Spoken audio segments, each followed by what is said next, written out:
I walked into my husband's office holding homemade sandwiches and a thermos of coffee, thinking I was being the perfect wife. What I found instead shattered everything I thought I knew about my life.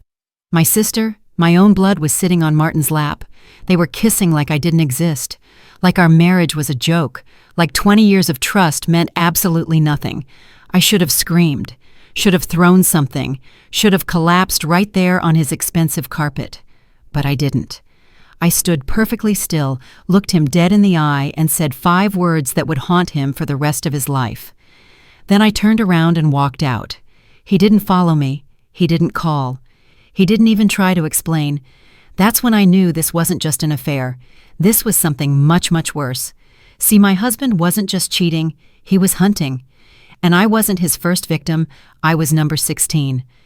Over the next 7 days, I did something he never saw coming. I didn't cry, I didn't beg, I didn't fall apart. I declared war. And when I was done, Martin Cole, the man who thought he could destroy me, lost everything.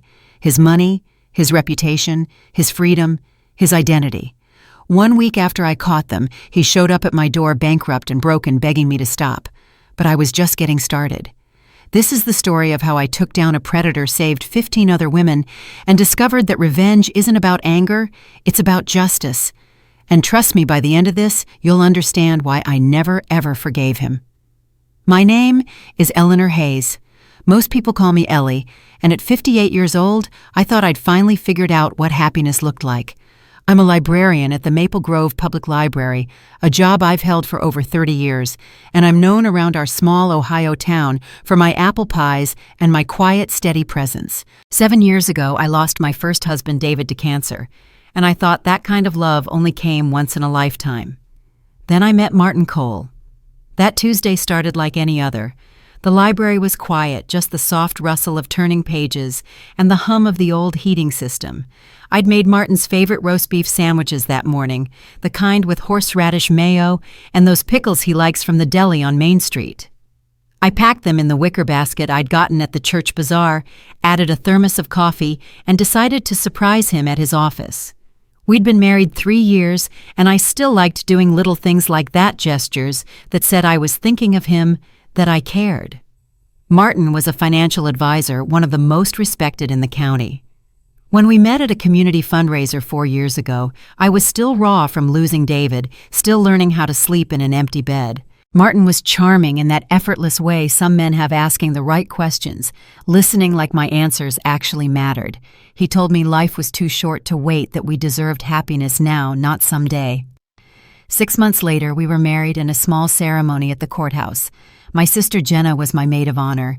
She'd cried during the vows, told me she was so happy I'd found love again. Looking back now, I wonder what those tears really meant. The drive to Martin's office took 15 minutes. His firm occupied the second floor of a renovated Victorian on Chestnut Street, all polished wood and brass fixtures that whispered success. I parked in the small lot behind the building and climbed the stairs, the wicker basket heavy on my arm. The receptionist's desk was empty. Carla always took lunch at noon, so I walked down the hallway myself, my shoes silent on the thick carpet. Martin's corner office had his name on the door in gold lettering, Martin Cole, CFP. I'd always been proud of him. I didn't knock. Why would I? I was his wife. I had a key. I turned the handle and pushed the door open, already smiling, already imagining his surprised face when he saw me.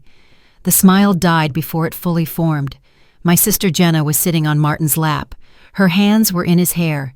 They were kissing, not a peck, not some innocent misunderstanding, but kissing the way people kiss when they've done it before, when they know exactly how the other person tastes. Martin's hands were on her waist, pulling her closer. I stood there in the doorway, the wicker basket still in my hand, and for a moment the world went absolutely silent. No traffic outside, no clock ticking, no breath in my lungs, just silence, and the image of my husband and my sister tangled together in that leather office chair. Jenna noticed me first. Her eyes went wide and she jerked back, her face flushing red. Martin turned his head slowly, like he'd known I was there all along and was just deciding when to acknowledge it. There was no panic in his expression, no guilt, just a cold, measured stare like he was calculating something. I should have screamed, should have thrown the basket at them, should have demanded answers right there. But I didn't. Instead, I stood perfectly still, met Martin's eyes, and spoke 5 words in a voice so calm it didn't even sound like mine. I hope it was worth it. Then I turned and walked out. I walked back down that quiet hallway, down the stairs across the parking lot to my car. I set the wicker basket on the passenger seat, those sandwiches I'd made with such care, the coffee I'd brewed just right. My hands weren't shaking, I wasn't crying.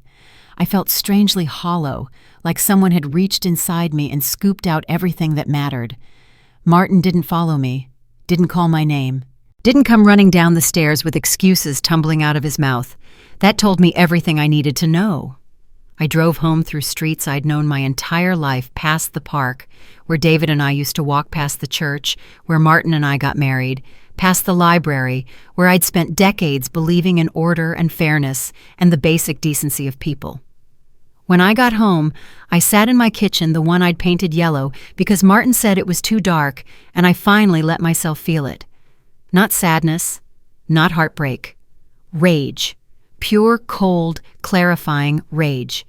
Because in that moment, standing in his office doorway, I'd seen something in Martin's face that terrified me more than the affair itself. He hadn't looked surprised. He hadn't looked sorry. He'd looked like a man who'd been caught doing something he'd planned all along. And what I didn't know yet, what I wouldn't discover until I started pulling at the threads of our life together, was that the security camera in Martin's office, the one with the blinking red light he thought was just for show, had recorded everything. Not just the kiss, not just Jenna on his lap, but me, standing there, watching, and the cold, calculating look in Martin's eyes as he counted the seconds until I disappeared. He thought I'd crumble, thought I'd cry and forgive and forget the way good wives were supposed to. He had no idea who he was dealing with. I didn't sleep that night, couldn't. Every time I closed my eyes, I saw them, Jenna's hands in his hair, Martin's face when he finally looked at me, that cold, empty stare. But somewhere around 3 a.m, sitting at my kitchen table with a cold cup of tea I'd forgotten to drink, something shifted inside me. The hurt was still there, a dull ache behind my ribs, but it was being crowded out by something else. Suspicion. I kept replaying moments from our marriage, little things I'd dismissed or explained away. Martin had always insisted on handling our finances. "You've got enough to worry about at the library, sweetheart," he'd say, kissing my forehead like I was a child who couldn't be trusted with checkbooks. When my mother died 2 years ago and left me her small estate, Martin had asked detailed questions about the inheritance, how much, where it was held, whether there were any trusts or secondary beneficiaries. At the time, I thought he was being helpful, making sure everything was properly managed. Now those questions felt different, pointed, predatory. And then there was his office. In 3 years of marriage, I'd only been there a handful of times and never alone.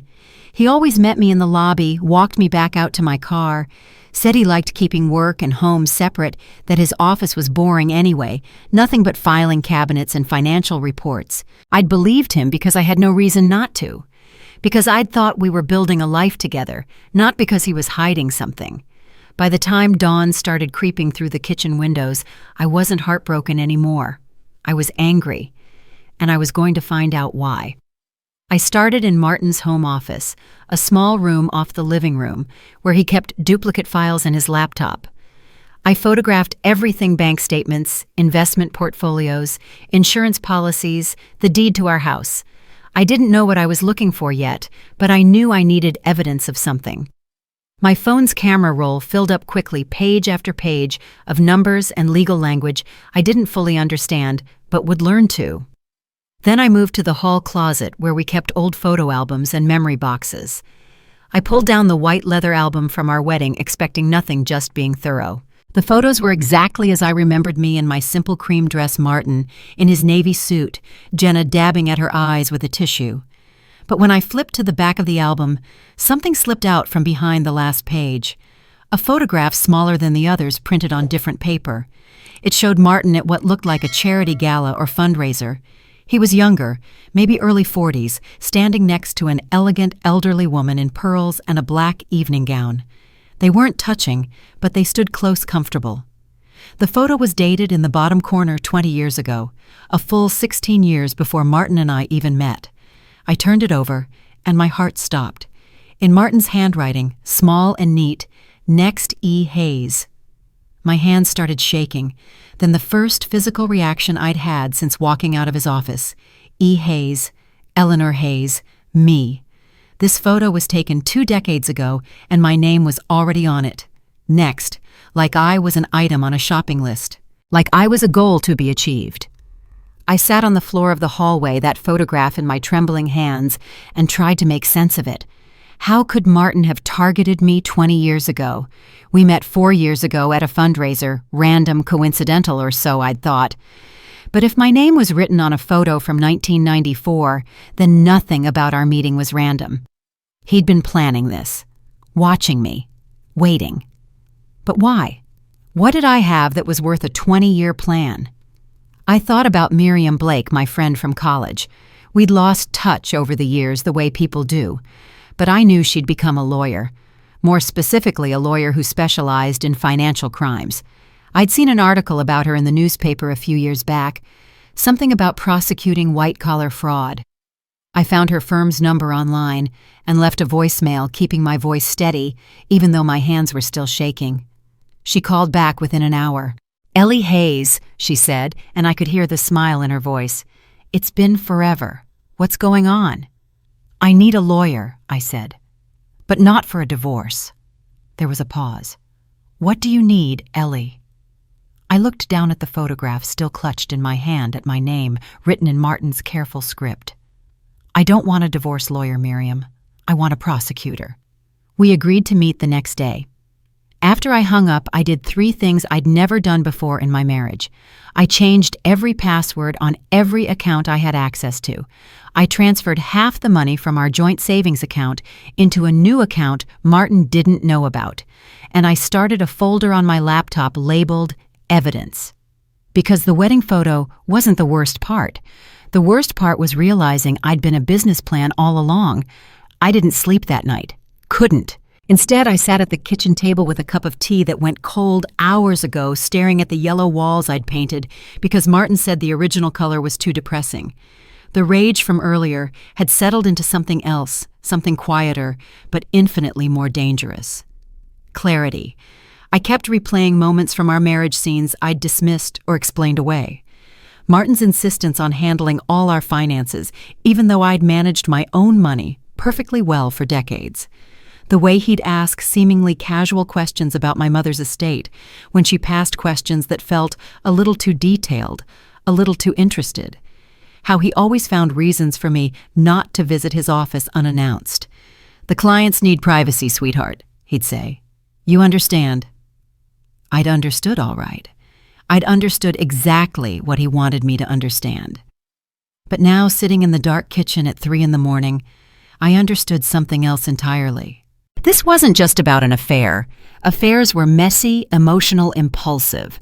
What I'd seen in Martin's face when he looked at me in that doorway wasn't guilt or panic. It was calculation. Like he'd been waiting for this moment, measuring it, deciding how to handle it. By the time dawn broke, I wasn't heartbroken anymore. I was suspicious. I started in Martin's home office, the room he'd claimed as his the day we moved in together. He kept it locked most of the time, said it was because of sensitive client information. I'd never questioned it. Why would I? I trusted him. But I had a key now, found it in the kitchen junk drawer where he thought I'd never look, and I used it. Inside, I photographed everything. Bank statements showing accounts I'd never seen before. Insurance policies with beneficiaries I didn't recognize. Property deeds for investments he'd never mentioned. My hands stayed steady as I worked my phone, clicking picture after picture. I didn't know what I was looking for yet, but I knew I'd recognize it when I found it. The marriage certificate was in the filing cabinet, tucked in a folder marked Personal Documents. I pulled it out, studied Martin's signature, that confident scrawl I'd once found attractive. Behind it was our wedding album, the white leather one Jenna had given us as a gift. I almost put it back. Almost. But something made me flip through it one more time. That's when I found the photograph. It was tucked behind one of our wedding pictures loose, like someone had slipped it in and forgotten about it. The image showed Martin at what looked like an upscale charity event, black tie affair champagne glasses and crystal chandeliers in the background. He was younger, maybe 20 years younger, standing next to an elegant elderly woman in pearls and a navy dress. They were both smiling at the camera. Nothing unusual about that. Plenty of people took photos at charity galas. But when I turned it over, my heart stopped. On the back, in Martin's distinctive handwriting, were 3 words and a name: Next E. Hayes. E. Hayes. Eleanor Hayes. Me. The photograph was dated 20 years ago. 2 decades before I'd ever met Martin Cole at that community fundraiser. 2 decades before I'd been a widow looking for a second chance at happiness. My hands started shaking, then the first physical reaction I'd had since walking out of his office. I sat down hard on the office chair, the photograph trembling in my grip. He'd been planning this. For how long? Since before David died. Since before I even knew Martin existed. I wasn't a wife. I wasn't even a romantic conquest. I was a target.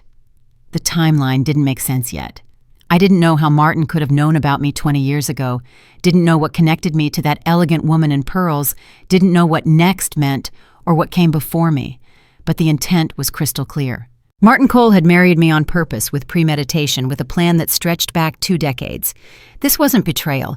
This was something else entirely, something cold and calculated and terrifying.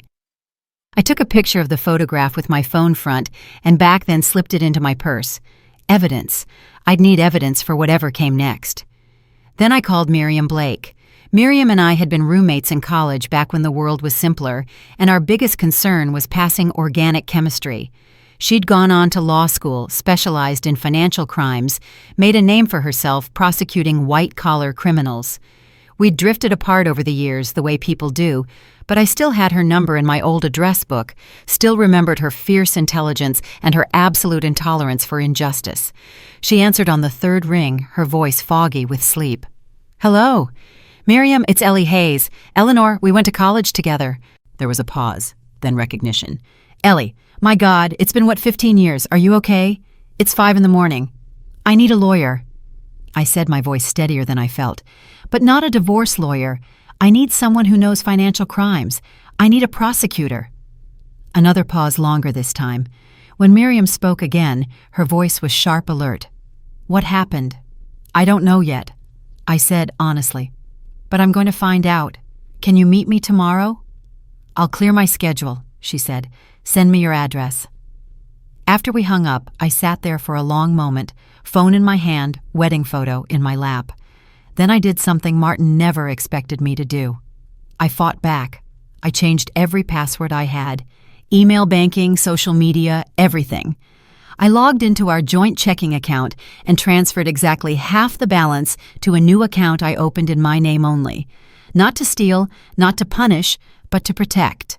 Whatever Martin was planning, he wasn't going to leave me penniless while he did it. Then I started building my paper trail. Copies of everything uploaded to a cloud storage account Martin didn't know existed, backed up on a thumb drive I hid in a tampon box under the bathroom sink. The sun was fully up by the time I finished. I looked at my reflection in the bathroom mirror. Same face, same gray-streaked hair, same quiet librarian who baked apple pies and never made waves. But something in my eyes had changed. I didn't know what I was fighting yet, didn't know the full scope of what Martin had done or why he'd done it. But I knew one thing with absolute certainty. The wedding photo wasn't the worst part. The worst part was realizing I'd been a business plan all along. I spent the next day preparing for my meeting with Miriam, organizing documents and timelines, trying to build a coherent picture from fragments that didn't quite fit together. But when the doorbell rang that evening, it wasn't Miriam standing on my porch. It was Jenna. My sister looked tired. Her makeup smudged her hair pulled back in a messy ponytail. For a moment, I thought she'd come to apologize, to explain, to beg for forgiveness. I was already bracing myself for tears and excuses.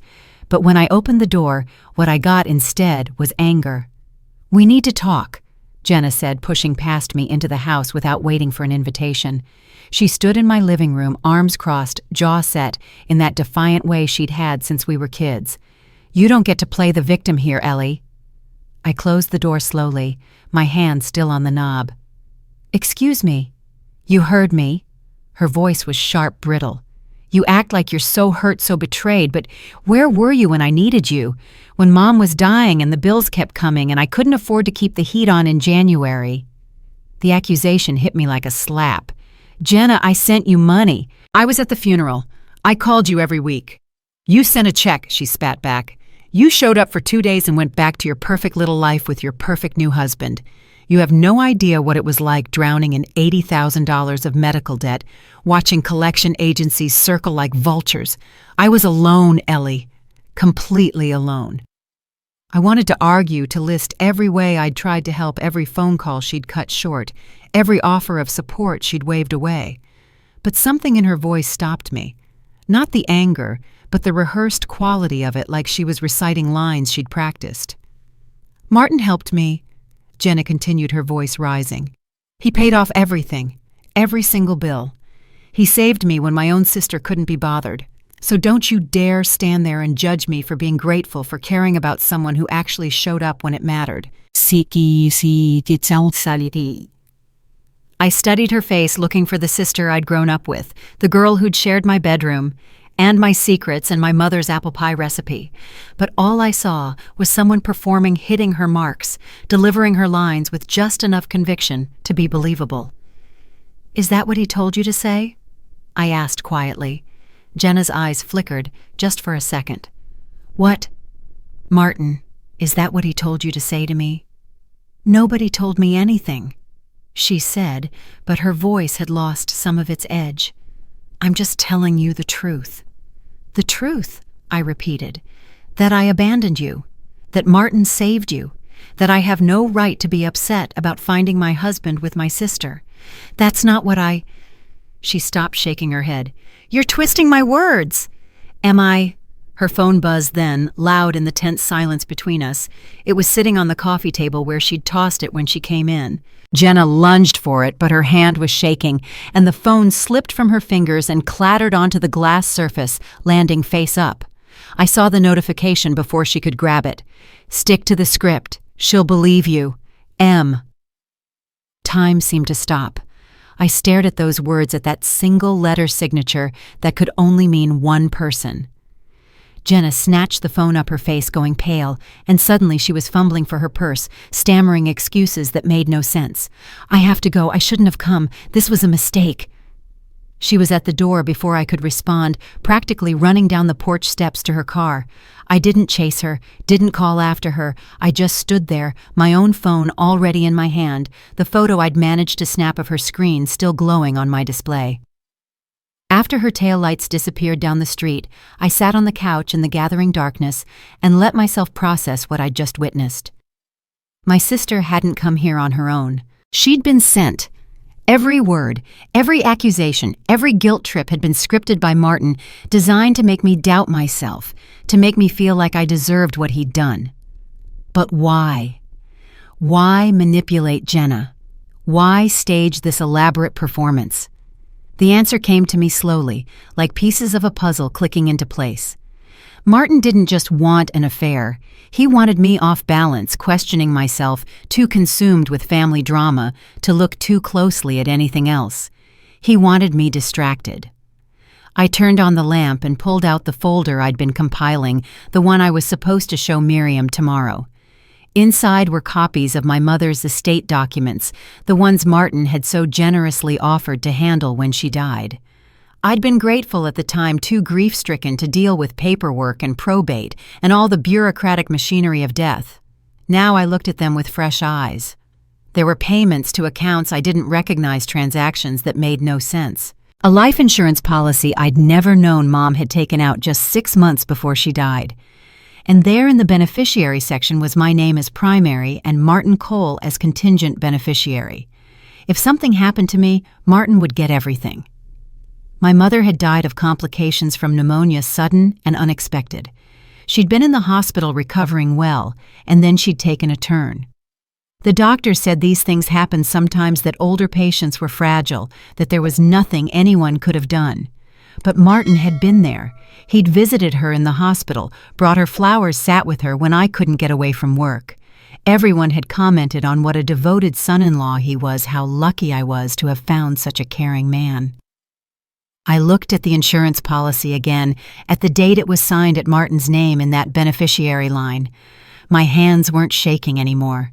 They were steady as I added the photo of Jenna's text message to my evidence folder, as I highlighted the suspicious transactions in Mom's estate records, as I made notes for Miriam about timelines and patterns and questions that needed answers. My sister left my house that night thinking she'd completed her assignment, thinking she'd successfully distracted me or made me doubt myself.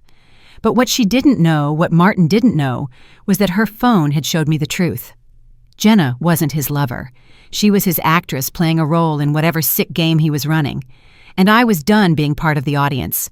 The cafe Miriam chose was 20 miles outside of town, the kind of place where nobody from Maple Grove would accidentally run into us. She was already there when I arrived, sitting in a corner booth, with her back to the wall, a leather portfolio open in front of her.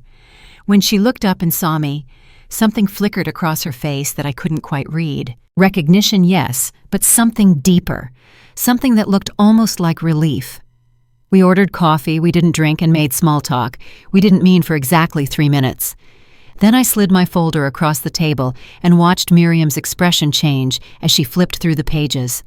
The wedding photo with the mystery woman and Next E. Hayes scrawled on the back, the screenshot of Jenna's text message, my mother's estate documents with their suspicious transactions, the life insurance policy naming Martin as contingent beneficiary.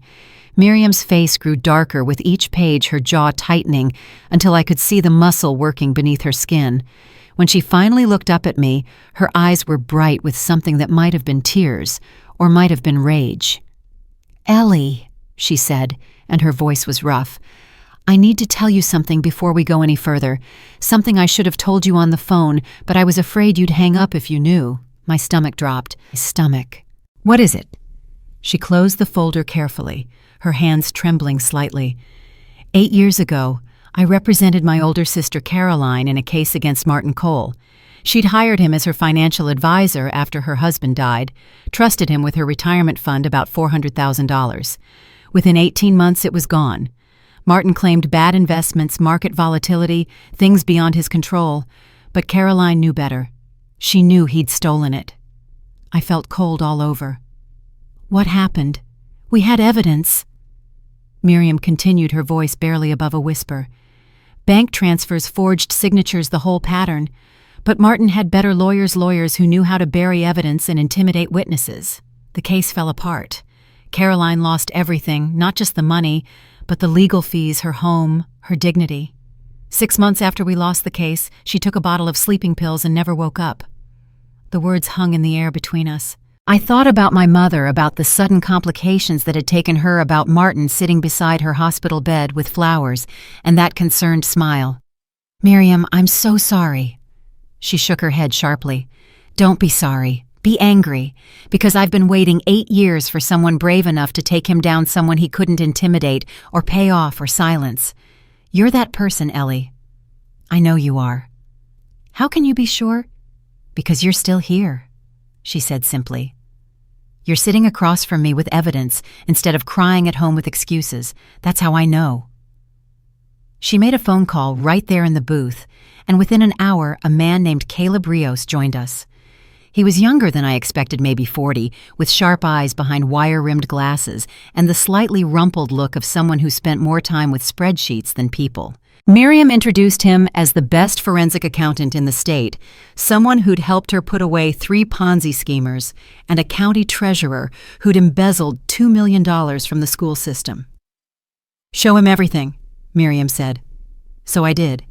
Caleb worked fast, his fingers flying over his laptop keyboard as he pulled up databases and cross-referenced information I didn't even know existed.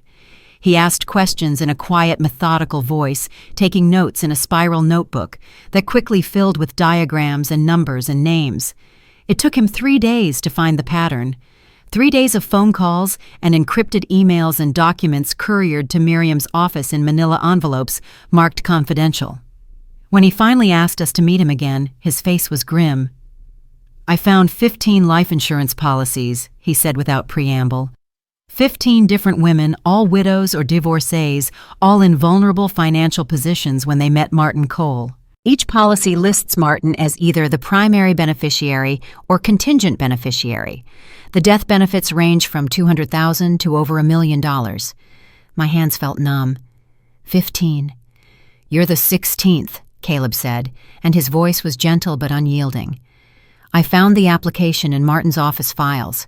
He took out a policy on you 18 months ago, $500,000 with himself as primary beneficiary." The room tilted slightly. 18 months ago. Long before I'd found him with Jenna. Long before I'd discovered the photograph or suspected anything was wrong. How many of these women are still alive? I heard myself ask. Caleb glanced at Miriam, then back at me. 9. 6 are deceased. The causes of death vary. Heart attacks, accidents, sudden illness. Nothing that raised red flags at the time. But now it's a pattern, he said. This isn't fraud, Ellie. This is something worse. Miriam reached across the table and opened a folder I hadn't noticed before. Inside were photographs, dozens of them faces of women I didn't know. Some were professional headshots, the kind you'd use for a LinkedIn profile. Some were cropped from wedding photos or family gatherings. And some were obituaries, black and white newsprint images, with dates of death printed beneath kind, trusting faces. "I've been collecting these for years," Miriam said softly. "Every woman I could connect to Martin, every case that got dismissed or settled quietly, every restraining order that went nowhere because he was too charming or too connected or too careful. This is his wall of victims, Ellie. These women trusted him. Some of them loved him. And he erased them one by one, turning their lives into profit margins." She pulled out one photograph and set it in front of me. A woman in her 50s with Miriam's same dark eyes and sharp cheekbones, smiling at the camera like she had no idea what was coming. "That's Caroline," Miriam said. "My sister. Don't let him add you to this wall." I looked at the faces staring back at me from that folder, at the pattern Caleb had uncovered, at the cold arithmetic of Martin's system. 15 women, 16 including me. Some still alive, some already gone, all of us marked as targets in whatever twisted game he was playing. I thought about my mother's sudden decline in that hospital bed, about the life insurance policy I'd never known existed, about Martin's helpful presence through all of it. And I made a vow sitting there in Miriam's office with the evidence spread out before us like a map of horror. I wouldn't just escape. I wouldn't just divorce him or expose him or ruin his reputation. I would burn his empire to the ground and make sure every woman's name he'd ever targeted was cleared, every family he'd destroyed was vindicated, every lie he'd ever told was exposed. Because those weren't just insurance policies Caleb had found. They were 15 women, 15 life insurance policies, 15 reasons to make sure I didn't see my next birthday. Miriam didn't waste time. The day after Caleb presented his findings, she started making calls, quiet conversations with women whose names had appeared in Martin's files, women who'd lost money or trust or both. Some hung up, some cried. But 3 of them said yes, they'd meet with me, they'd listen, they'd consider helping bring down the man who'd taken so much from all of us. We gathered at Ruth Morrison's house on a gray Thursday afternoon. Ruth answered the door herself, refusing the assistance of the home health aide, who hovered nervously in the background. She was 70, rail thin from the cancer eating through her, but her handshake was firm and her eyes were clear. Her living room smelled like lavender and old books, the kind of space that had seen decades of life and was now witnessing its owner's final chapter. Louise Harper arrived next, a tall woman with silver hair cut in a no-nonsense bob and the commanding presence of someone who'd spent 40 years managing teenagers. She'd been principal at Maple Grove High until her retirement 5 years ago, and I recognized her immediately, though we'd never formally met. She carried a leather satchel that looked heavy with documents. Janet Reeves was the last to arrive, moving slowly but deliberately, her cane tapping against Ruth's hardwood floors. She'd been a family court judge for 30 years before retiring, and even now in casual clothes, she carried an air of authority that made you want to sit up straighter. These weren't victims. They were warriors. And as we settled into Ruth's living room, I realized I was in the presence of women who'd seen too much and stayed silent too long, who were finally ready to speak. Ruth started. Her voice was soft but steady as she told us about meeting Martin 6 years ago after her husband passed. Martin had been recommended by her bank, so polished and professional, promising to help her stretch her pension and Social Security into a comfortable retirement. Within 18 months, $400,000 was gone. Market fluctuations, he'd said. Bad timing. Nothing he could have predicted. But I was an insurance investigator for 35 years, Ruth said. I knew fraud when I saw it. The problem was proving it. She reached beneath the cushion of her chair and pulled out a small digital recorder, the kind reporters used to use before smartphones. Her hands trembled slightly as she held it. I recorded our last meeting, she said. I'd already started to suspect and I wanted evidence. But what he said that day, it wasn't about money anymore. She pressed play. Martin's voice filled the room, younger, sounding more casual than I'd ever heard it. There was small talk first, pleasantries about the weather, and then his voice shifted, became almost playful. Ruth, can I ask you something? Hypothetically, of course. You used to investigate insurance claims, right? Accidental deaths, that sort of thing. Ruth's recorded voice cautious. Yes, that was part of my job.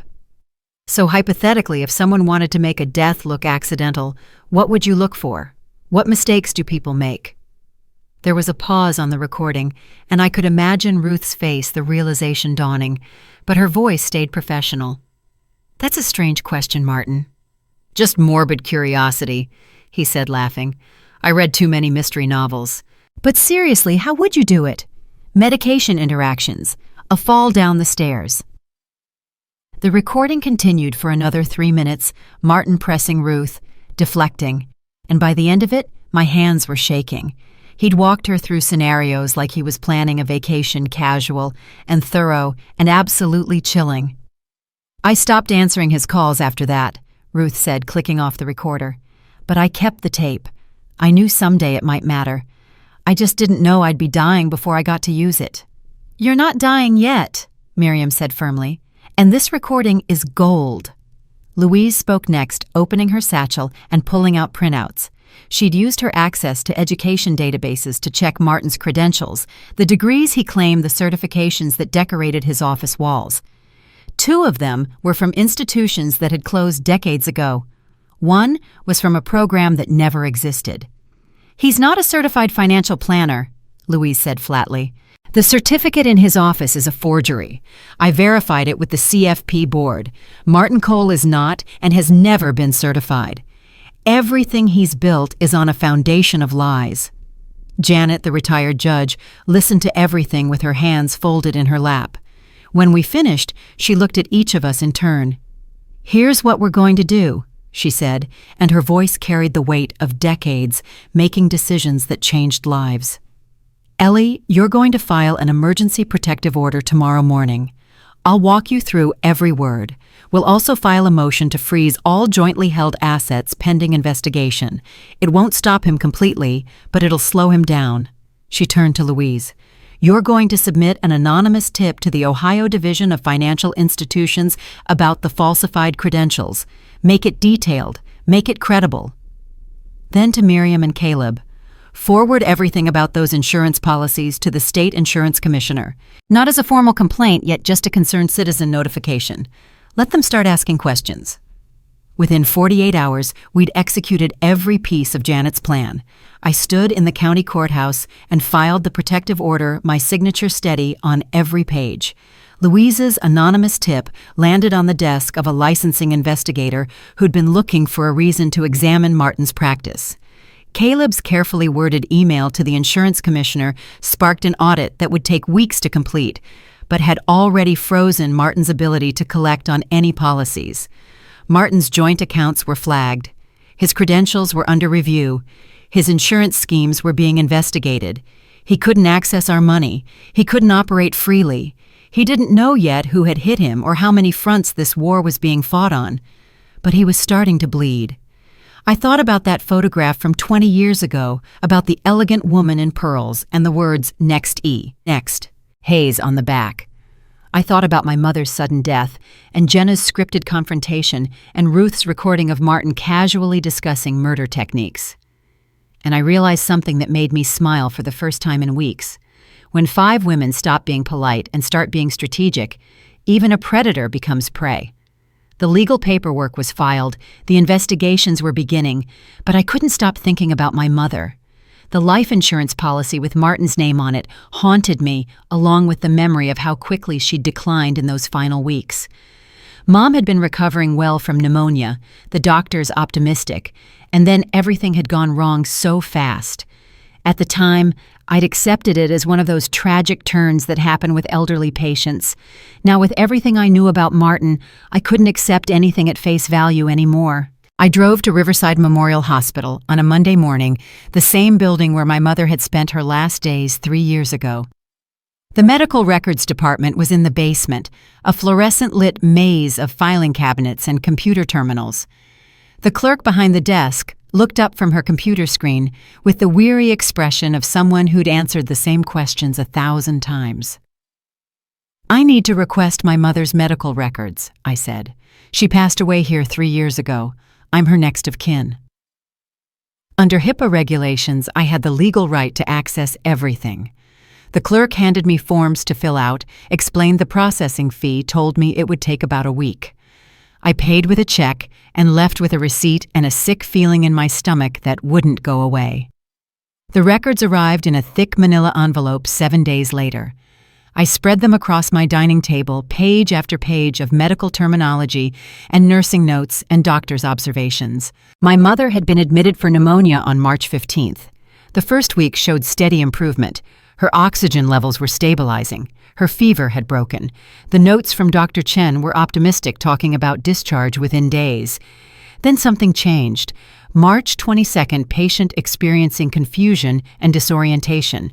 March 24th, irregular heartbeat, noted cardiology consult requested. March 26th, patient unresponsive, transferred to ICU. March 27th, cardiac arrest, resuscitation, unsuccessful time of death, recorded as 11:47 p.m. 10 days from improvement to death. 10 days of cascading complications that the doctors had chalked up to her age, her weakened immune system, the unpredictability of elderly patients recovering from serious illness. But tucked in the back of the file was something I hadn't expected: the visitor log. Hospital policy required all visitors to sign in and out a security measure that had seemed pointless at the time, but now felt like a gift from a past I hadn't known to be grateful for. I ran my finger down the entries for my mother's room. My name appeared multiple times along with Jenna's, a few church friends, the pastor, and then 3 times a name that made my blood run cold. Martin Cole, March 20th. March 23rd, March 26th. My hands started shaking. Martin and I had only been dating for 2 months when my mother was hospitalized. I hadn't introduced them yet. Mom had been protective, asking questions about him that I'd found intrusive at the time. Where did he come from? What happened to his previous clients? Why was he so interested in my financial situation? I'd brushed off her concerns as motherly overprotection, told her she'd meet him when she was feeling better. But Martin had met her anyway, 3 times, and I'd never known. I found the name of the head nurse from that ward through the hospital directory, tracked her down through social media.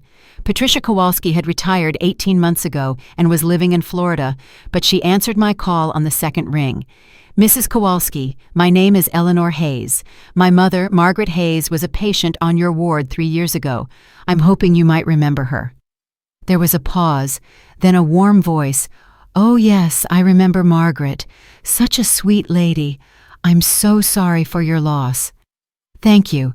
I'm calling because I'm reviewing her medical records and I noticed she had a visitor I didn't know about, a man named Martin Cole. He signed in 3 times. "The handsome gentleman," Patricia said immediately. "Oh yes, I remember him. He was so devoted, so concerned about Margaret's care. He asked very detailed questions about her medications, her dosage schedules when the nurses did their rounds. I remember thinking what a wonderful son-in-law you were going to have, how lucky you were to find someone so caring." My throat felt tight. "What kind of questions exactly?" Oh, medical things. What she was taking, how often, whether the dosages had been adjusted. He said he wanted to make sure everything was being done properly, that no mistakes were being made. I thought it was sweet that he was being so attentive. After I hung up, I sat at my dining table staring at those visitor log entries and tried to breathe through the rage and grief crushing my chest. Martin hadn't been attentive. He'd been gathering intelligence, learning the layout, the medication schedule, the gaps in supervision. Miriam brought in a forensic toxicologist, a woman named Dr. Patel, who specialized in medication-related deaths. She reviewed the medical records with clinical detachment, making notes in a leather journal. "These symptoms, Doctor," Patel said, tapping the pages from March 24th onward. "Arrhythmia, confusion, sudden cardiac arrest. They're consistent with digoxin toxicity. Your mother was on digoxin for a pre-existing heart condition. If someone with access to her medication gradually increased the dose, the effects would look exactly like this. Complications from pneumonia, natural decline. Nothing that would raise immediate red flags." "Can you prove it?" I asked. She shook her head slowly. "Not without tissue samples, and you said she was cremated. But the pattern is there. 3 visits from Martin Cole, 3 sudden declines immediately following. The timing is damning even if the physical evidence is gone." I looked at the calendar I'd made, marking out the dates of Martin's visits against my mother's deterioration. He'd killed her. I knew it with a certainty that went beyond proof or evidence. He'd killed her because she'd asked too many questions, because she'd been protective of me, because she was the one person who might have seen through him before it was too late. My mother didn't die from cancer complications. She died because she tried to protect me from him, and I was going to make sure everyone knew it. I'd been expecting Martin to show up eventually, but when he finally did, it still caught me off guard. It was late on a Thursday evening, nearly 10 o'clock, and I was in the kitchen reviewing documents with Miriam when I heard his car pull into the driveway. The engine cut off, a door slammed, and then his fist was pounding on my front door. Miriam tensed, reaching for her phone, but I shook my head. I'd been preparing for this moment. I walked to the door and opened it, keeping the chain lock engaged. Martin looked nothing like the polished financial advisor who'd swept me off my feet 4 years ago. His hair was uncombed, his shirt wrinkled, his eyes red-rimmed and wild. He'd been drinking. I could smell it from 3 feet away. "Ellie, please," he said, and his voice cracked. "Please let me explain. I love you. I need you to understand I was going to stop. You changed me. Everything changed when I met you." For just a moment, hearing the raw emotion in his voice, I felt something shift inside me. This was the man I'd married, the man who'd held me when I cried about David, who'd promised me we'd grow old together. Part of me wanted to believe him, wanted to believe that somewhere beneath all the lies there was something real. Then I remembered the photograph with "Next E. Hayes" written on the back. I remembered 15 insurance policies and 6 dead women. I remembered my mother's visitor log and Martin's careful questions about medication schedules. I kept my voice perfectly steady. "The camera in your office is still recording. Say it again." Martin's face went blank, all that desperate emotion draining away like water down a sink. His eyes shifted, calculating, and I saw him realize what I'd just told him. The security camera he thought was just for show had been recording everything. Our confrontation in his office, his affair with Jenna, evidence he couldn't explain away. "You've been playing me," he said, and now his voice was flat cold. "No," I said. "I've been documenting you. There's a difference." Rage flickered behind his eyes, something dark and ugly that he'd kept hidden throughout our marriage. He took a step toward the door, and I saw his hand clench into a fist. Miriam moved into view behind me, her phone raised. "The FBI is parked across the street," I said calmly. "Wave hello." Martin's head whipped around. Sure enough, a dark sedan sat at the curb, 2 figures visible in the front seat. They weren't making any move to intervene, but their presence was clear. They were watching, waiting. Martin backed away from the door, his face twisted with an emotion I couldn't read. Then he turned and walked to his car, his movements jerky and uncontrolled. He sat behind the wheel for a long moment before starting the engine and driving away. I watched his taillights disappear and realized my hands were shaking. "Are you okay?" Miriam asked. "I will be," I said, "once he's in prison." The story broke 2 days later on the local news. The anchor's voice was careful, legally vetted, but the implications were clear. A financial advisor in Maple Grove was under investigation for fraud and potential elder abuse. They didn't name Martin, but they didn't have to. In a town of 8,000 people, everyone knew exactly who they were talking about. I watched Martin's world collapse in real time. His office phone went straight to voicemail. Clients started pulling their accounts, demanding audits, hiring their own lawyers. The parking lot at his building, usually full, sat empty. Someone spray-painted "fraud" across his office window, and it stayed there for 3 days before anyone bothered to clean it off. I gave no interviews, made no public statements. I didn't need to. The evidence was doing the talking for me. Then Evelyn Sharp appeared on national television, and everything changed. I was folding laundry when Miriam called, her voice urgent. "Turn on Channel 7, now." I grabbed the remote and switched on the TV. There, sitting across from a morning news anchor, was an elegant elderly woman in her 80s, wearing pearls and a navy dress. I recognized her immediately from the photograph I'd found behind my wedding picture. 20 years ago, Evelyn Sharp said, looking directly into the camera with steel in her eyes, a man calling himself Martin Cole convinced me to invest $300,000 in what he claimed was a secure retirement fund. Within 18 months, that money was gone. I never pursued criminal charges because I was ashamed.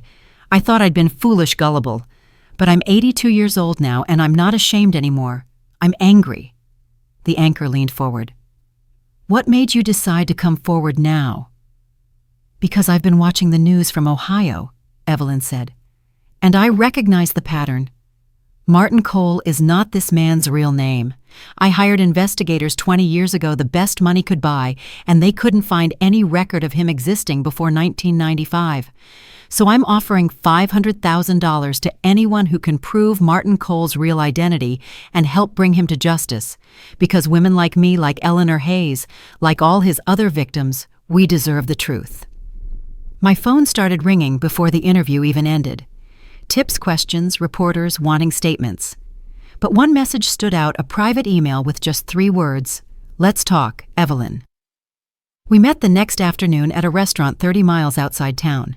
Evelyn Sharp was smaller in person, but no less commanding, her gaze sharp and assessing, as I slid into the booth across from her.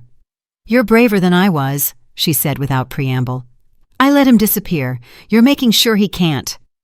"He killed my mother," I said. "I don't have a choice." "We always have a choice," Evelyn said. She pushed a thick folder across the table. "I've been collecting information on Martin Cole for 20 years. Everything my investigators found, every lead they chased, every dead end and false identity. It's yours now." I opened the folder. Inside were dozens of documents, photographs, newspaper clippings, spanning 2 decades. And on top, a birth certificate for someone named Michael Strauss. "The man you married wasn't just a liar," Evelyn said softly. "He was a ghost with a social security number." The birth certificate in Evelyn's folder was for a boy named Michael Strauss, born in Cleveland, Ohio in 1983. The name meant nothing to me at first, just another piece of the puzzle that was slowly coming together. But when I showed it to Miriam, her face went pale. "Strauss," she said quietly. "I know that name." She pulled up news archives on her laptop, typing with quick, precise movements. What appeared on the screen was a series of headlines from the late 1990s. "Ponzi scheme defrauds hundreds." "Financial advisor sentenced to 25 years. Strauss dies in prison, apparent suicide." Richard Strauss had run one of the biggest financial fraud operations Ohio had seen in decades. Over the course of 10 years, he'd convinced hundreds of retirees to invest in what he called guaranteed return portfolios. The money went into his pocket, into luxury cars and vacation homes, and a lifestyle that looked successful enough to attract even more victims. When it collapsed in 1997, more than 400 people lost their retirement savings. Some lost everything. The FBI had worked the case for months, following paper trails and shell companies. But the key witness, the person whose testimony had been the cornerstone of the prosecution, was a forensic accountant who'd untangled Strauss's web of deception and laid it bare for the jury. His name was Gerald Hayes, my father. I sat back from the laptop, my mind reeling. I'd been young when Dad worked that case, maybe 12 or 13. I remembered him being gone a lot, remembered Mom saying he was working on something important. He'd gotten an award from the state, a commendation for his role in bringing down a major fraud operation.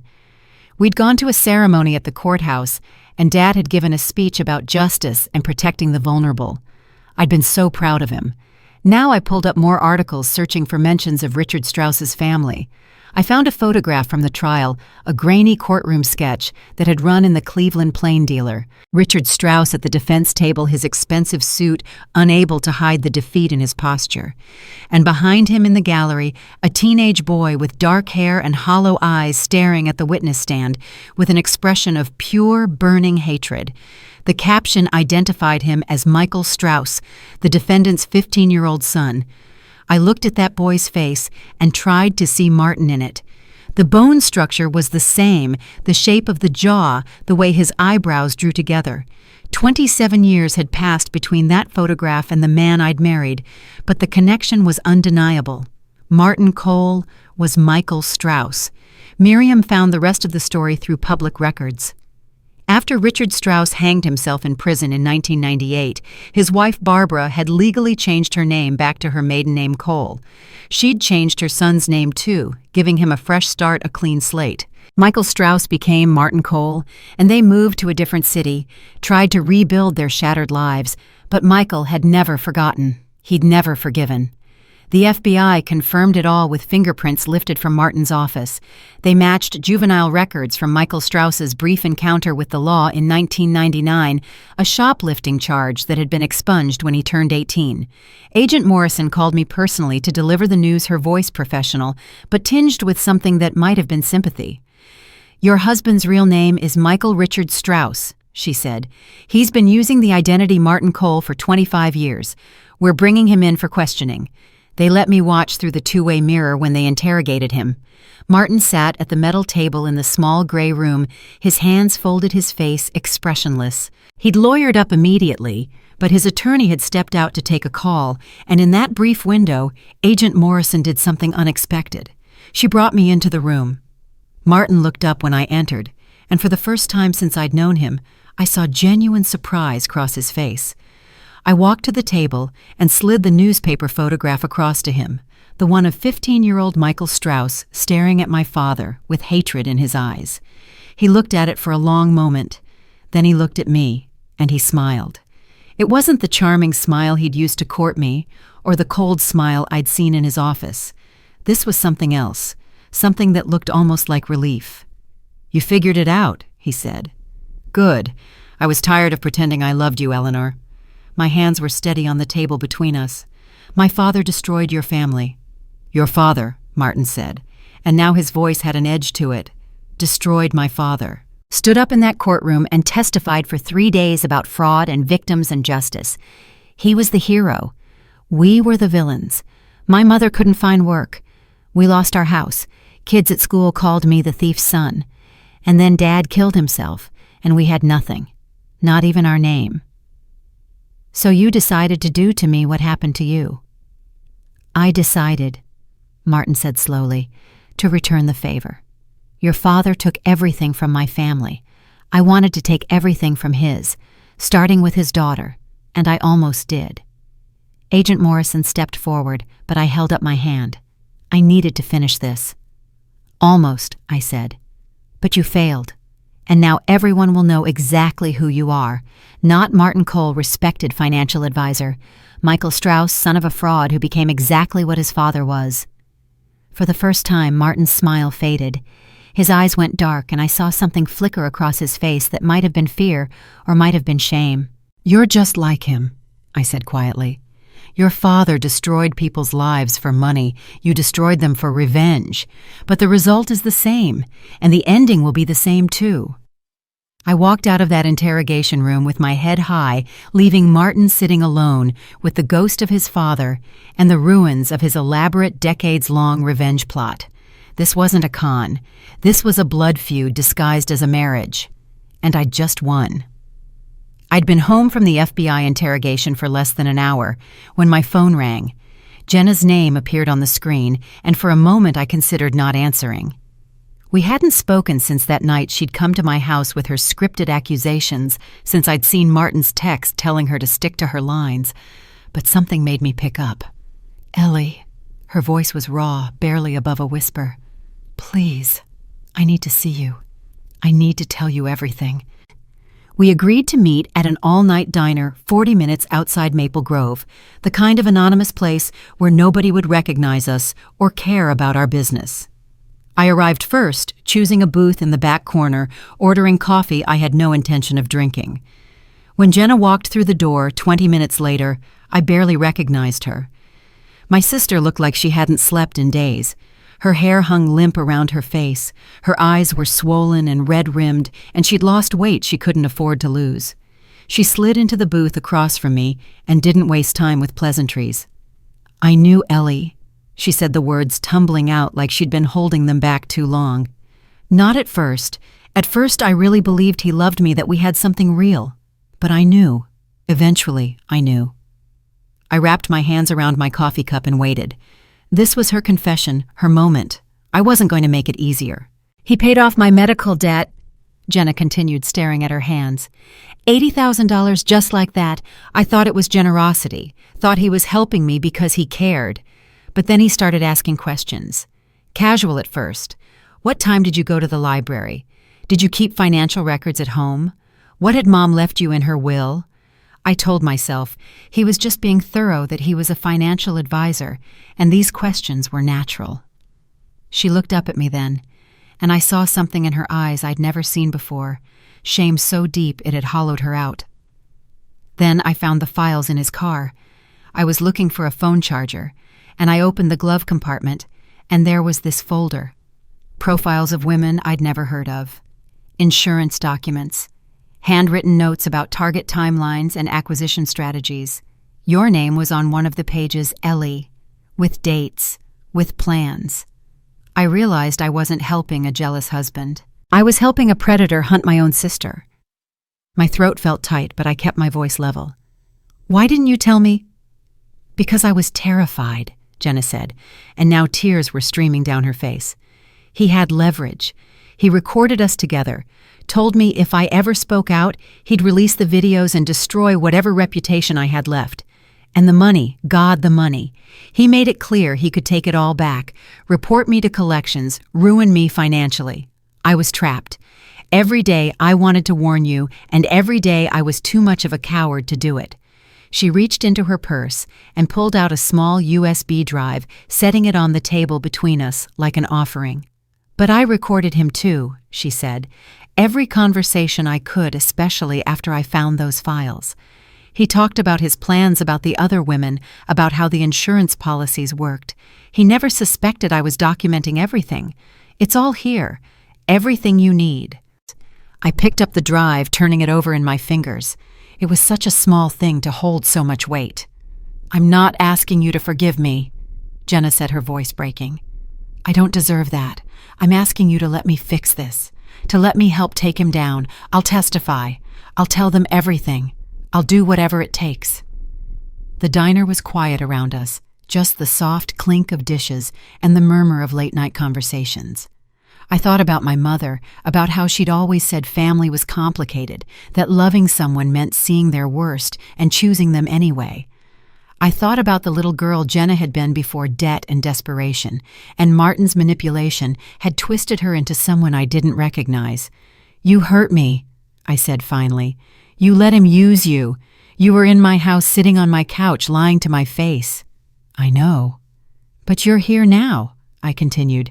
"You're sitting in this diner at midnight with evidence that could send you to prison as an accessory. That's what matters." Jenna's shoulders shook with sobs, and this time I reached across the table and took her hand. We didn't embrace, didn't fall into easy forgiveness. The scars between us were too fresh, too deep. But there was an understanding, a bridge being built from the rubble of what Martin had destroyed. "Miriam will need to talk to you," I said. "The FBI too. You'll have to testify formally, probably multiple times. It won't be easy." "I know," Jenna said again. "I'll do it. I'll tell them everything." We sat there for another hour drinking bad coffee and talking in quiet voices about what came next. When we finally left, walking out into the dark parking lot, I stopped and turned to my sister. "When you testify," I said, "when you give your statement and they ask your name for the record, use our last name, not his." Jenna looked at me, and for the first time in months, I saw something like strength in her eyes. "I will," she said. "I'm Jenna Hayes, not Cole, never Cole." We drove home separately, two sisters who'd been broken and were slowly, painfully being put back together. The USB drive sat in my purse, another piece of evidence in the growing mountain that would bury Martin. When she said Hayes instead of Cole, I knew we'd won. The email arrived on a Wednesday morning while I was making breakfast. My phone chimed with a new message from an address I didn't recognize, just a random string of numbers and letters. No subject line. Something about it made my skin crawl even before I opened it. The email contained a single video file. I pressed play and watched grainy surveillance footage unfold on my screen. Jenna leaving her apartment building, locking the door behind her. Jenna walking to her car in the parking lot. Jenna at the grocery store pushing a cart down the produce aisle. The footage was recent, maybe from yesterday, shot from different angles, like someone had been following her with a phone camera. There was no message, no explanation. The threat was clear without words. An hour later, a second email arrived from the same address. This one had text, "Drop the case or your sister has an accident." My hands were shaking as I forwarded both emails to Agent Morrison and called Miriam. This wasn't about money anymore, or even justice. Martin was threatening Jenna's life, and we both knew he was capable of following through. He'd already killed my mother. He'd destroyed countless other women. One more victim wouldn't trouble his conscience. Agent Morrison called me back within 20 minutes. "We're taking this seriously, Mrs. Hayes. This is felony blackmail and a credible threat of violence. We're tracing the emails now." The FBI's cyber team worked through the afternoon while I sat in my living room with Jenna, who'd come over as soon as I called her. She was pale but remarkably calm, her hands wrapped around a mug of tea she wasn't drinking. "I'm not dropping anything," she said. "When I suggested maybe we should back off, let Martin take a plea deal, anything to keep her safe.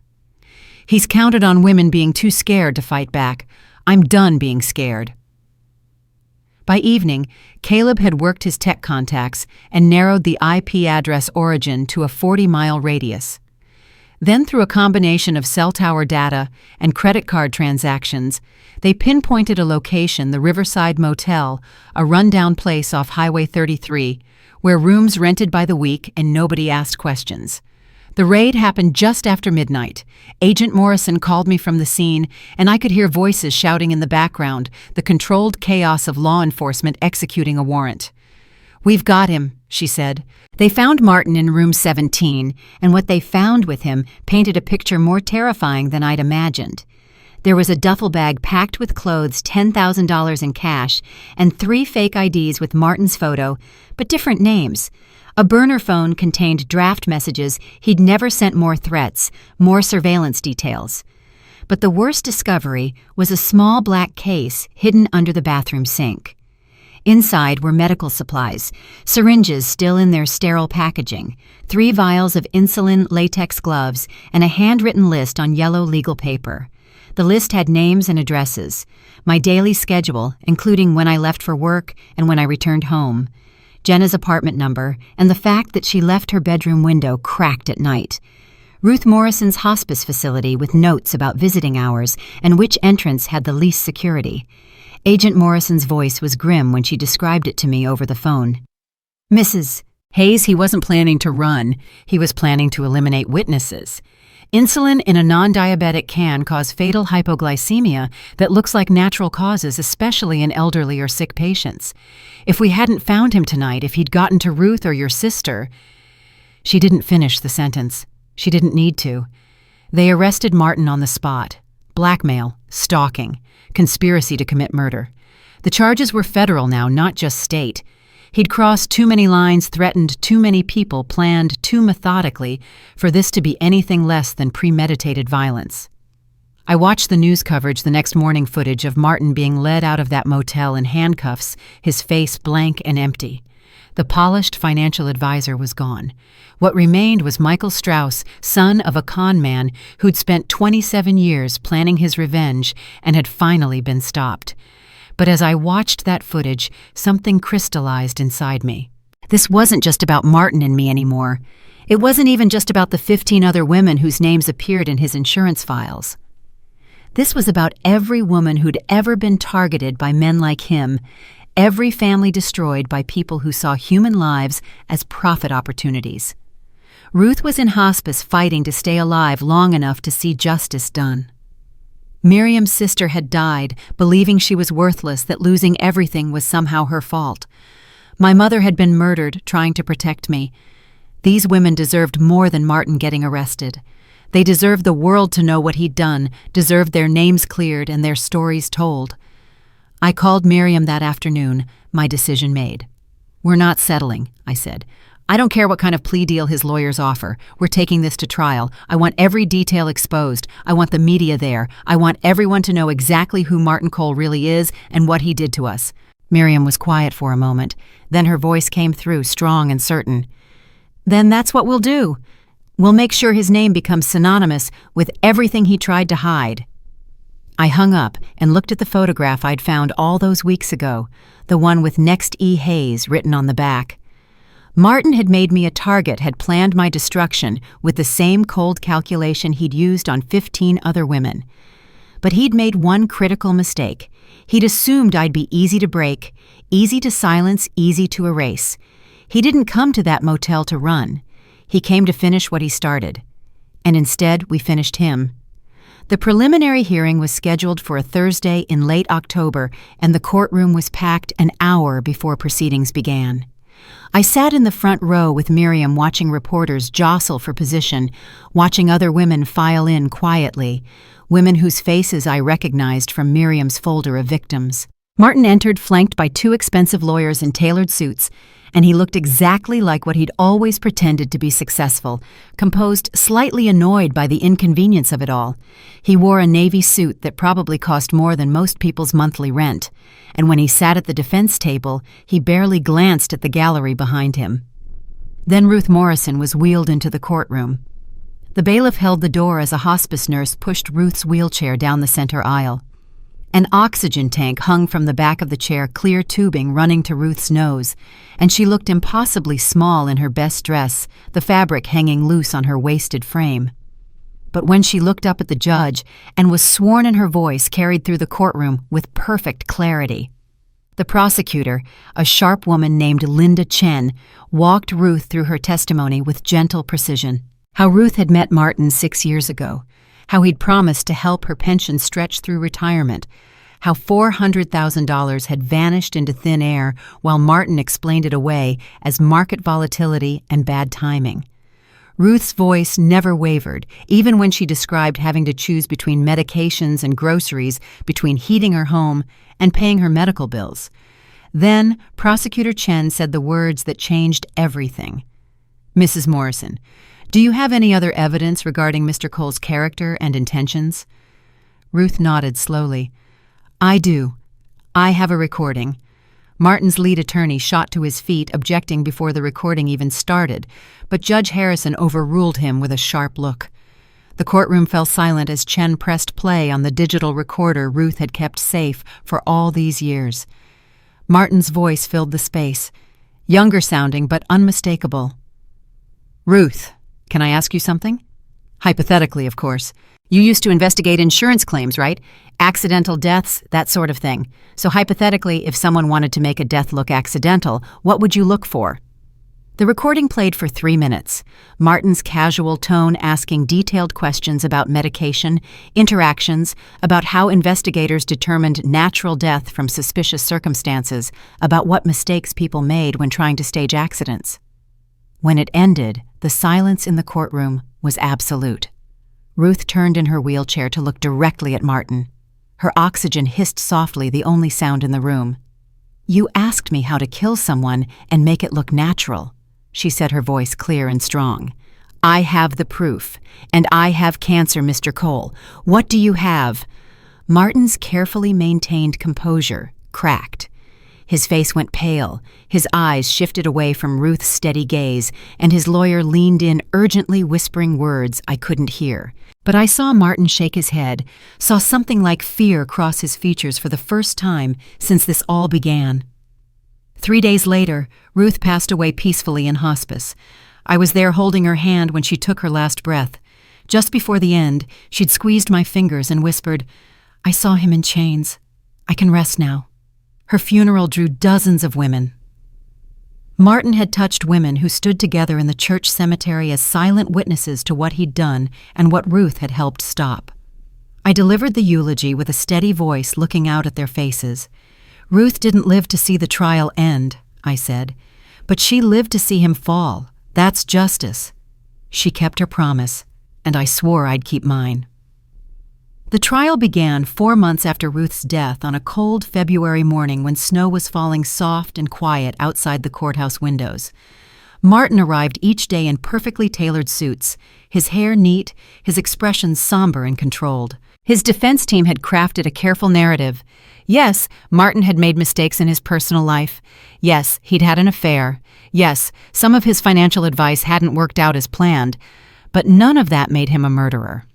They painted him as a man with a troubled childhood, abandoned by a father who'd destroyed the family name, trying to build something better, and stumbling along the way. When Martin took the stand in his own defense, he spoke softly about losing his father to suicide, about the shame that had followed him, about wanting to help people the way no one had helped his family. He even cried, dabbing at his eyes with a handkerchief, and I watched 2 jurors lean forward sympathetically. I sat in the gallery with my hands clenched in my lap, watching him perform, knowing exactly what he was doing because I'd lived with this man for 3 years. I'd seen him turn charm on and off like a switch, seen him calculate exactly what emotion each situation required. Then Miriam stood up for the prosecution's rebuttal, and everything changed. She spread my mother's medical records across a projection screen for the jury to see, walking them through the timeline with surgical precision. Mom's steady improvement in the first week, then the sudden cascade of complications. Miriam called the forensic toxicologist Dr. Patel, who explained in clear, careful terms how digoxin toxicity would present arrhythmia, confusion, cardiac arrest.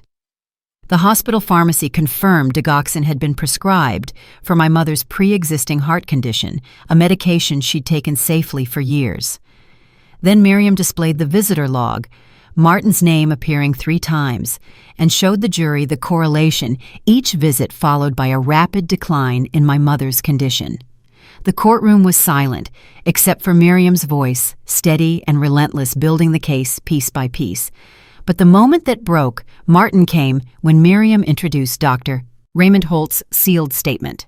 The attending physician had died 2 years earlier of a heart attack, but he'd left a confession with his attorney to be opened only if an investigation into patient deaths ever occurred. The prosecutor read it aloud, and Dr. Holt's guilt echoed through the courtroom. A man identifying himself as Eleanor Hayes's future son-in-law offered me $50,000 to adjust medication dosages for patient Margaret Hayes. I was drowning in debt from a failed investment. God forgive me, I accepted. Martin exploded out of his chair before his lawyers could stop him. She was going to stop everything, he shouted, his face twisted with rage. She knew I wasn't who I said I was. She kept asking questions, kept digging. I didn't have a choice. His lawyers grabbed his arms, trying to pull him back down, but Martin was beyond control now, all his careful composure shattered. You think you've won, Ellie? He turned to stare at me, and his eyes were wild. You think this ends it? I'll be out in 10 years and I'll find you. I'll finish what I started. Judge Harrison's gavel came down like thunder. Mr. Cole, sit down immediately or you will be removed from this courtroom. But it was too late. The jury had seen behind the mask, seen the predator. Martin had always been the cold calculation that had driven him to kill my mother and target 15 other women. His lawyers finally wrestled him back into his seat, but the damage was complete and irreversible. I sat perfectly still through all of it, my hands folded in my lap, my face calm. I didn't react to his threats or his rage. I didn't need to. The jury had heard everything they needed to hear, seen everything they needed to see. 3 days later, they returned a guilty verdict on all counts. The judge gave him 25 years without possibility of parole. But I gave him something worse: irrelevance. 6 months after Martin's sentencing, I stood in front of the federal courthouse where he'd been convicted and watched workers hang a banner across the entrance, the Ruth Hayes Foundation for Financial Justice. The irony of the location wasn't lost on me. This building had witnessed Martin's downfall, and now it would house an organization dedicated to making sure what happened to us never happened to anyone else. The government had seized Martin's assets as proceeds of crime, millions of dollars stolen from vulnerable women over decades. His lawyers tried to fight it, but the evidence was overwhelming. I could have claimed a portion for myself, compensation for what he'd taken. Instead, I donated every penny I was owed to establish the foundation. Money built on lies and death had no place in my life, but it could be transformed into something that saved lives. Jenna became our director of outreach. She'd spent the months since the trial in therapy, working through her guilt and trauma. And when she came to me with the idea of using her story to help other women I knew, she'd found her path forward. She spoke at support groups and senior centers, standing in front of rooms full of women and saying the words she'd needed to hear years ago. If someone pays off your debts and then asks you to keep secrets, you're not being helped. You're being controlled. Evelyn Sharp called me the day after the verdict. Her voice was strong, despite her 82 years, and her words were direct. I want to fund this fight. $5 million to start. More if you need it. She joined our board as senior advisor, bringing decades of investment wisdom and a Rolodex of contacts that opened doors I didn't even know existed. When people asked why she was so generous, Evelyn's answer was always the same. Because 20 years ago, I had the resources to fight back, and I didn't. These women deserve better. Louise Harper developed our educational programs, creating workshops for high schools and senior centers about recognizing financial manipulation and romantic fraud. She had a teacher's gift for making complex concepts accessible, for explaining red flags in ways that didn't feel preachy or condescending. Within 3 months, she was booking presentations, 6 weeks out traveling to communities across Ohio and neighboring states. Miriam ran our legal division, coordinating with a network of volunteer attorneys who provided free consultations to women who suspected they were being scammed. Caleb headed our forensic accounting team, training other accountants to spot the patterns Martin had used, the subtle ways money got diverted and hidden and stolen. In our first 6 months, we helped 47 women. Some cases were straightforward, others complex, but each one mattered. We recovered a combined $2.3 million money that went back to the women who'd earned it, who'd trusted the wrong person and paid the price. The official launch event was held on a Saturday in September, exactly 1 year after I'd walked into Martin's office and found him with Jenna. The courthouse steps were decorated with flowers and folding chairs stretched across the plaza for the 200 people who'd RSVP'd. Media cameras lined the back row, and I recognized faces from the trial scattered throughout the crowd. I stood at the podium and looked out at these women survivors, fighters, witnesses to what happened when predators went unchecked. My prepared speech sat in front of me, but the words I needed came from somewhere deeper. My mother died trying to protect me, I said, and my voice carried across the plaza without wavering. Ruth Morrison died after protecting all of us. This foundation is their legacy, not mine. We don't want revenge. We want prevention. We want to make sure no woman ever has to sit in a courtroom and hear a man say he had no choice, when the truth is he chose cruelty every single time. The applause started before I finished building until it echoed off the courthouse walls. I saw women crying, others nodding, all of them understanding what this meant. We weren't just victims who'd survived. We were an army that had won. After the ceremony, as people mingled and volunteers handed out information packets, a young woman approached me hesitantly. She was maybe 35, professionally dressed, with an engagement ring glinting on her left hand. Ms. Hayes. Her voice was soft, uncertain. My name is Rebecca Chen. I saw your story on the news and I need to ask you something. My boyfriend just proposed and I'm happy, but there's this feeling I can't shake. He keeps asking about my parents' estate, about my inheritance. He says it's just financial planning, but something feels wrong. Can you help me check his background? I looked over at Miriam, who'd been watching from a few feet away. She caught my eye and nodded, already pulling out her phone to start making notes. I turned back to Rebecca and felt something settle into place inside me, a sense of purpose that had been building through all the months of investigation and trial and testimony. That's exactly why we're here, I said, guiding her toward Miriam. Let's talk. As Rebecca walked away with Miriam toward our temporary office, I stood on those courthouse steps and realized something profound. I didn't become a victim who survived. I became a protector who remembered. I didn't become a victim who survived. I became a protector who remembered. 1 year after the Foundation's launch, I knelt in my garden on a bright April morning pressing zinnia seeds into the dark soil. The packet said they were known for their endurance for blooming even in poor conditions, and something about that appealed to me. I'd sold the house I'd shared with Martin 6 months after his sentencing, couldn't bear to stay in a place where every room held memories of lies. The small cottage I bought sat on the edge of town surrounded by oak trees and quiet with a garden plot that got full sun most of the day. It was mine, truly mine, with no ghosts lingering in the corners.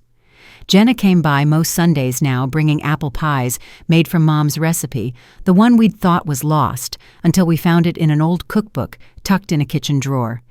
We'd sit at my small table and eat pie and talk about the Foundation, about the women we'd helped that week, about anything except Martin.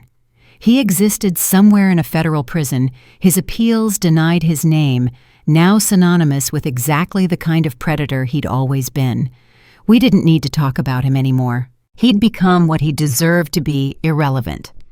I slept through most nights now, waking only occasionally from dreams that faded quickly in the morning light. The Foundation kept me busy in the best possible way, each case a reminder of why this work mattered, each woman we helped a small victory against men like Martin. Miriam's car pulled into my driveway around 10, and she got out carrying 2 cups of coffee from the place downtown that knew exactly how we both liked it. We sat on my porch in the wooden rockers I'd bought at an estate sale, watching the garden and the oak trees beyond it. The FBI identified 3 more, Miriam said after a comfortable silence. Men using the same playbook as Martin, targeting widows and divorcees, love-bombing them, getting access to their finances. 1 in Arizona, 1 in Florida, 1 in upstate New York. I took a sip of coffee and thought about those women, thought about how close I'd come to being another obituary in Martin's collection. They want you to consult on a national task force, Miriam continued. Elder Financial Crimes Unit. You'd be working with FBI agents, helping them understand the psychology, the patterns, how these men operate. You'd be perfect for it. Would I have to travel? Probably. Maybe once or twice a month. They'd fly you to wherever the investigations are active. I looked at my garden at the tiny green shoots already pushing through the soil where I'd planted the zinnia seeds just 2 weeks ago. Life insisting on itself despite everything. Let me think about it, I said, but even as the words left my mouth, I knew I'd already decided. There was more work to do, more women to protect, more predators to stop. That evening, as the sun was setting and painting my garden gold, my phone rang. The caller ID showed an unfamiliar number with a Washington area code. Ms. Hayes, this is Agent Sarah Chen from the FBI's Elder Financial Crimes Unit. I apologize for calling so late, but we have a situation developing in Michigan.